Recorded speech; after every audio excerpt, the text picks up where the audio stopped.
बिस्मिल्लाहिर्रहमानिर्रहीम।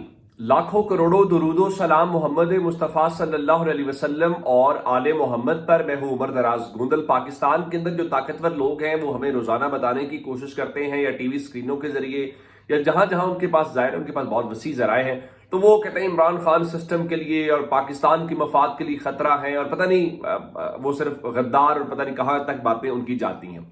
लेकिन इमरान खान की कामयाबी यह है कि मैं अक्सर कहता हूं कि इमरान खान वाहिद विफाकी लीडर हैं जो चारों सूबों को जोड़ते हैं, जिनकी चारों सूबों में मकबूलियत है। और इमरान खान का इससे बड़ा कमाल क्या होगा कि ऐसे में जब बलूचिस्तान में गुस्सा है, जो भी वहां पे मामला चल रहे हैं, वो उसको जोड़ने की कोशिश करते हैं। वो कहते हैं कि मुल्क को 71 की तरह तोड़ो मत, मुल्क को जोड़ो।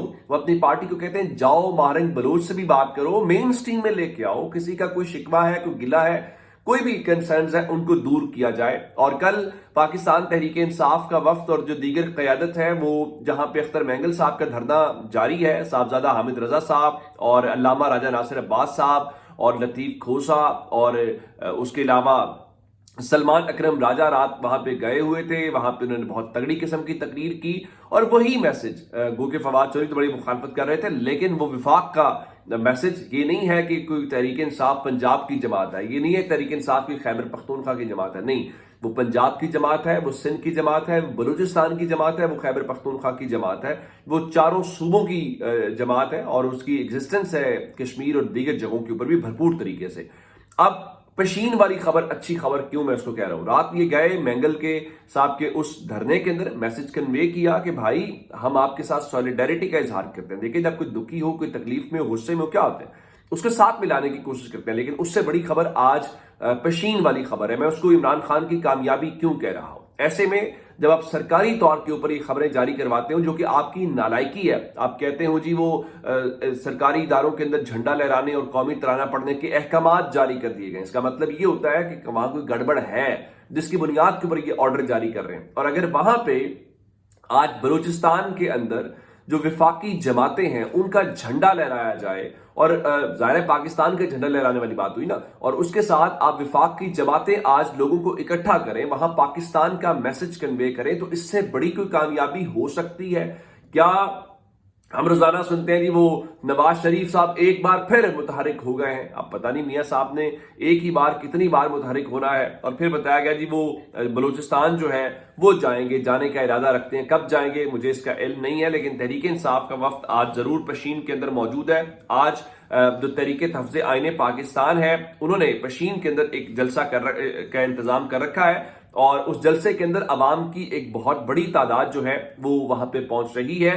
और उसमें खास बात क्या है, यानी आज पशीन जलसे में तहरीक इंसाफ के कारकुनान भी पहुंचे और उन्होंने तहरीक इंसाफ के झंडे उठाए हुए थे, और वो शर्म करो, हया करो, इमरान खान को रिहा करो के नारे लगाते हुए दिखाई दिए। अगर बलूचिस्तान में भी इमरान खान की ये मकबूलियत है तो इसका मतलब क्या है, इसका मतलब ये है कि हमें उसको कन्वर्ट करना है पाकिस्तान के लिए, और हमने उसको पाकिस्तान के लिए ताकि उसको जोड़ने वाली चीज की तरफ जाएं। और अब तक की जो लेटेस्ट डेवलपमेंट है वो पशीन जलसागाह के अंदर जो आवाम की बड़ी तादाद है वो जमा हो रही है, और उसके अलावा जो इस वक्त सलमान अकरम राजा है, साहबजादा हामिद रजा है, अल्लामा राजा नासिर अब्बास है, लतीफ खोसा है, वो पशीन के जो जलसागाह है उसकी स्टेज के ऊपर पहुंच गए हैं। जाहिर है कि इसके अंदर जो मेजबान है वो आज बलूचिस्तान वाले हैं, और वहां पे अगर जाके तहरीक इंसाफ या दीगर जमातें बातें कर रही हैं तो उससे आप अंदाजा लगाइएगा कि ये पाकिस्तान के केस को और पाकिस्तान के कॉज को क्या मजबूत करने वाली बात है या कमजोर करने वाली बात है। जाहिर है ये उसको मजबूत करने वाली बात है, और ये सब कुछ उसको मजबूत करेगा। और मेरे ख्याल से इसी वजह से जो इमरान खान है वो पाकिस्तान के लीडर हैं और पाकिस्तान के विफाकी लीडर हैं जो अलहदगी की सियासत नहीं करते, जो पाकिस्तान के कॉज के खिलाफ सियासत नहीं करते। और वो तो जब उनके खिलाफ ये सब कुछ हो रहा होता है तो वो एक ही नारा लगाते हैं कि मुल्क भी मेरा है, फौज भी मेरी है।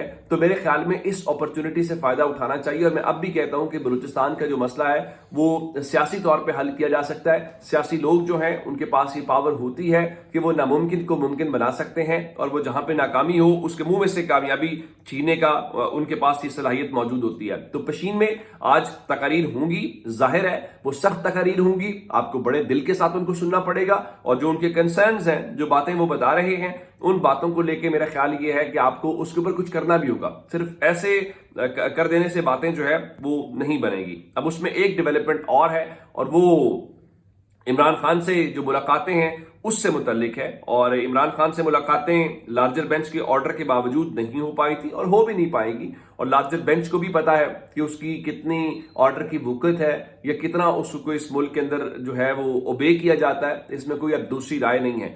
لیکن جو 24 مارچ کا لارجر بینچ کا فیصلہ تھا کہ منگل کے ساتھ ساتھ جمعرات کو ملاقات کرائی جائے گی, تو وہ ملاقات نہ کرانے کے حوالے سے جو اڈیالہ جیل کے سپرڈنٹ ہیں عبدالغفور انجم, ان کے خلاف اسلام آباد ہائی کورٹ میں توہین عدالت کی درخواست دائر کی گئی ہے. یہ اپوزیشن لیڈر جو شبلی فراز ہے سینٹ کے اندر, ان کی طرف سے آئی ہے, جو انہوں نے شعیب شاہین کے ذریعے دائر کی ہے. اب اس میں کیا ہوگا میں آپ کو بھی سے بتا دیتا ہوں. جیسا آپ نوٹس بلا لیں گے اور کہیں گے جی ہاں جی بلا لیتے ہیں ان کو, اور وہ ان سے کہیں گے ہاں جی بتائیں جی آپ نے کیا کیا. وہ کہیں گے جی ہم اتنی ملاقاتیں کراتے ہیں. تو وہ ملاقاتیں کتنی کراتے ہیں جی آپ نے ان لوگوں کی ملاقاتیں. وہ کہیں گے جی وہ تو ہم نے کہا سلمان خان راجہ نام دیں, نہیں ہم نے دیکھا ملاقاتیں کرا دی ہیں. تو جیسا آپ کہیں گے دیکھیں یہ تو آپ کے لیے بڑی آسانی نہیں ہو رہی کہ جن کی آپ ملاقاتیں کروانا چاہتے ہیں ان کی ملاقاتیں بھی ہو رہی ہیں, جو اور کرنا چاہتے ہیں ان کو بھی موقع مل رہا ہے. تو یہ ہے ہی نہیں. تو اگر آپ یہ سمجھتے ہیں کہ جسٹس سرفراز ڈوگر صاحب کے ہوتے ہوئے سسٹم کو کوئی خطرہ ہے, تو آپ بہت غلط سوچتے ہیں. آپ اپنے ذہن سے بھی یہ سوچ نکال دیجئے. جسٹس عامر فاروق صاحب جس طرح تھے اسی طرح سے جسٹس سرفراز ڈوگر جو ہیں ان کے ہوتے ہوئے سب خیرہ ہیں, نظام کو کوئی خطرہ نہیں ہے, کوئی پریشانی والی بات نہیں ہے. اگر ایسا ہوتا تو ان کو خصوصی طور پہ لاہور ہائی کورٹ سے وہاں پہ نہ لے جایا جاتا. تو اب اس بارے میں جو ڈیولپمنٹ ہے وہ ایک زرداری صاحب کی صحت سے متعلق ہے. آصف زرداری جو ہیں وہ اچانک نواب شاہ سے ان کو بتایا گیا جی وہ بیمار ہو گئے ہیں, ان کو کراچی شفٹ کر دیا گیا, اور شہباز شریف نے قوم سے اپیل کی کہ پوری قوم جو ہے وہ آصف زرداری کی صحت یابی کے لیے دعائیں کریں. تو پھر اس کے بعد اطلاعات یہ آئی ہیں کہ وہ کئی گھنٹوں سے زیر علاج ہیں, اور ڈاکٹرز نے ان کو آئسولیشن میں رہنے کا مشورہ دیا ہے, اور اس کی وجہ یہ ہے کہ ان کو کرونا ہو گیا ہے. تو کہا گیا کہ آپ اس کے حوالے سے لوگوں سے انٹریکٹ نہ کریں. بہت ساری افواہیں, بہت ساری باتیں جو ہیں وہ سوشل میڈیا کے اوپر, آپ جانتے ہیں کہ پاکستان کے اندر پھر کیا ہو جاتا ہے کہ چھوٹی سی چیز ہوتی ہے تو ہم اس کو کس طریقے سے لے کے سنسنی کو لے کے چلتے ہیں. تو ابھی تک ان کی جو صحت سے متعلق بتایا گیا کہ بلاول زرداری بھی پہنچ رہے ہیں ان کے لیے. تو دوسری ایک وجہ اور بھی بتائی جا رہی ہے, اور وہ اب اس میں کتنی حقیقت ہے یا یہ اس کو اسپیکولیشن کہیے یا اندازے یا تکے کہیے, لیکن آپ تک وہ بات پہنچانی ضروری ہے تاکہ آپ کو اس بات کا علم ہو. کل 4 اپریل ہے, اور 4 اپریل وہ دن ہے جب ذوالفقار علی بھٹو کو پھانسی دی گئی تھی. تو اب مسئلہ یہ ہے اس ملک کے اندر سیاستدانوں کو پھانسی کے پھندے پہنائے جاتے ہیں. وہ آئین توڑیں یا نہ توڑیں, لیکن جو آئین توڑنے والے ہیں جن کو پھانسی کا پھندا پہنانا چاہیے, جو کورٹ سرٹیفائیڈ ہیں, ان کو ہم نے پورے اعزاز کے ساتھ اور پورے ریاستی پروٹوکول کے ساتھ دفنایا تھا. تو یہ ایک پاکستان کی یہ بھی ایک تلخ حقیقت ہے. بھٹو صاحب کی پالیسیوں سے سوال اپنی جگہ پہ. تو کل چونکہ انہوں نے ایک جلسہ رکھنا ہوتا ہے جس دن بھٹو صاحب کی وہ ہوتی ہے برسی, تو اطلاعات یہ تھیں کہ زرداری صاحب جو ہیں ان کے اوپر بہت پریشر ہے, خاص کر جو نہروں کا معاملہ ہے چولستان والی, تو خاص کر جو قوم پرست ہیں وہ دباؤ ڈال رہے ہیں, پیپلز پارٹی خود کو کارنرڈ فیل کر رہی ہے. تو کل یہ لاہے عمل دیں گے. یہ الگ بات ہے کہ اب ان نہروں کی منظوری زرداری صاحب نے اصولی طور پہ خود دی تھی. یہ الگ بات ہے کہ زرداری صاحب کے اب وزیر اعلیٰ سندھ جو ہیں وہ کہتے نہیں انہوں نے منظوری نہیں دی تھی, وہ نا ان سے غلط منٹس جاری کیے گئے تھے. تو اطلاعات یہ ہیں کہ چونکہ وہاں سے بڑے گھر سے یہ ان کا معاملہ ہے, تو شاید وہ زرداری صاحب اس پہ وہ خطاب والے معاملات جو ہیں, میں اتنا ہی کہہ سکتا ہوں. اپنا بہت سارا خیال رکھیے گا. خدا حافظ.